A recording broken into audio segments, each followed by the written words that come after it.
Elevation Worship and Rattle just after 10:30 here on Rima.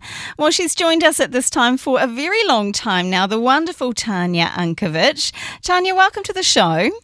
Good morning. Good morning. Good morning, and it will be our last one at this time, but you're joining us now. Hush, hush, Tanya. I'm not telling. I'll keep my mouth shut. Yeah, I'm not telling people where we're moving, but Andrew and I are on the move, and you're joining us, which we're pretty excited about. But we are actually finishing off the show on what I reckon is a pretty serious topic, but an important one to do on Mental Health Awareness Week. So, talking about shame today. I know. Shame, go away, right? Yeah. And it's about healing the shame that is holding you back in life. I hear so much of this when I'm chatting to people. What's holding them back and moving forward is just feeling stuck.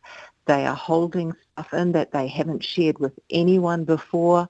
They are too ashamed to share it, and it's just stopping them from living fully. Once you unclog that dam, gosh, life is so different. That's why I really felt it important to talk about this today. Because it can eat away at you, right? And perhaps your family members, people around you don't know what's going on. They know that something isn't right, but there is that sense of shame and not being able to release that, and like you say, talk to someone about some of the issues that perhaps people have had in the past or they're currently dealing with. Yeah, absolutely. And look, we've all had experiences in our life, right? We've all done things. We've all done silly stuff. You're not alone. That's the important thing. And often sharing with another human being enables you to just go, oh my goodness, I'm not alone. So whatever reasons that you are carrying shame and it's so painful, I'm just going to invite you to find someone who you can openly share it with. I mean, share it with God too, but, find someone who you can say, this is what's going on for me. Can I open up and talk to you about it? Because I really want to let this go. Yeah. So is this the time to go to a professional to talk about it, or is it as much as just talking to a friend or a co-worker to whom you trust? Absolutely. Trust is key. So whoever you have in your inner circle, it might even be a parent, a sibling, anyone in your family or a close friend, someone whom you trust and we don't want to be judged, right? We don't want to be rejected. And that is what stops us from sharing. So someone who you really trust that you can say to, I just want to get this off my chest. I don't want to carry it anymore. I know it's holding me back. I know it's stopping me from feeling alive. Can I share this with you confidentially? Start there anyway. Start there, and it may open up some further things which may require more talking or talking with God or perhaps seeking professional help. You talked about the cost of holding in shame. Can we talk about what that cost is? Because it's not just a sort of an emotional one, but there can be some other things that present as well. Absolutely. Well, we overeat. We drink too much. We gamble. We do anything to run from pain, to even run from shame. So often we're doing that physical harm to ourselves. And, for some people, they do physically harm themselves. And that is not okay. It's not what you want to be doing. Now is the time to actually forgive yourself and set yourself free. So there is that cost there, that physical harm that you're doing to yourself, but of course the emotional harm that you're doing to yourself. Also the harm that could be happening to your relationship. It may be affecting your intimate relationship right now because you're holding something back that you don't want to share. It may be stopping you from getting into a relationship because you may be holding on to this belief, wrong, might I add, that you're not good enough. No one will want me. So if you're holding on to some shame that's making you feel that you are not worthy of love, then you're going to stay that way. That's why I'm inviting you to let it go, be willing to let it go.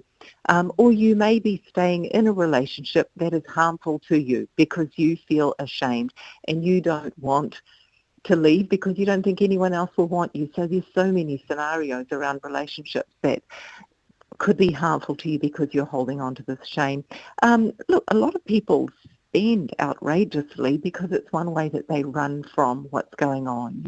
I could go on, but I know Yeah, we, I mean, we there are can't. lots of examples of the cost, but I think one word that really stuck out for me when you were talking was about this idea of forgiveness, because it is about forgiving yourself, right? Mm-hmm, mm-hmm. And talking to God and knowing that He is the great forgiver as well. But this is a really Mm-hmm. big part of letting go of shame, isn't it? It is 100%, because if you do not let go of anger at yourself, shame, unforgiveness, then you are still going to be in a prison of some sort. You will not be free. And God wants us to be free. Mm. So, none of us are without fault.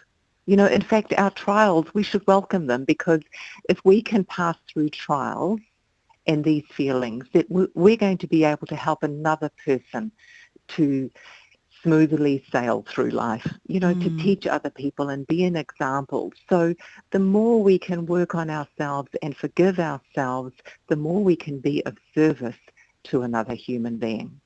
So it's about making a decision today. Firstly, perhaps recognizing shame, because maybe we're not aware that this is what's going on. We know something's a bit off, but Yeah, but yeah. but we're not quite aware. And then maybe going, oh, well, maybe I'm embarrassed or ashamed, or I don't want to remember this thing from the past that is, clearly still affecting me. So perhaps first recognizing shame and then taking steps towards opening up with someone.